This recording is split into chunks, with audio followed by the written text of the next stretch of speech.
என்ன பாலிடிக்ஸ்ல எதிர்பார்க்கலாமா உதய? ஒரு அரசியல் குடும்பத்துக்கு பிறந்தவங்க ஒரே காரணத்துக்காக நான் அரசியல் வரணும்னு அவசியமே கிடையாது. டெஃபினெட்லி. அதுக்காக நிறைய பேர் கட்சிக்காக உழைச்சவங்க ஏகப்பட்ட பேர் இருக்காங்க. அவங்க தான் வரணும்.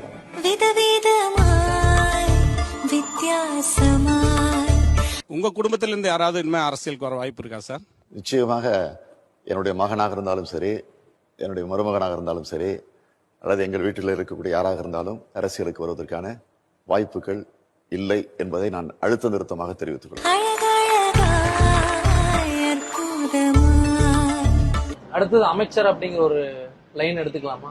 எனக்கு நான் ஏத்துக்க மாட்டேன். எனக்கு இன்னும் கொஞ்சம் இப்பதான் முதல் முறை சட்டமன்ற உறுப்பினர் ஆயிருக்கேன். அதனால எனக்கு வேணாம் தான் சொல்லுவேன். தலைவர் அந்த மாதிரி ஒன்னும் பையனுக்காக கொடுக்கணும் அப்படின்லாம் அந்த மாதிரி முடிவு எடுக்க மாட்டாங்க. ஏற்கனவே அனுபவம் பெற்றவர்கள் நிறைய சீனியர்கள்லாம் இருக்காங்க. அவங்களுக்கு தான் தலைவர் முன்னுரிமை கொடுப்பாங்க.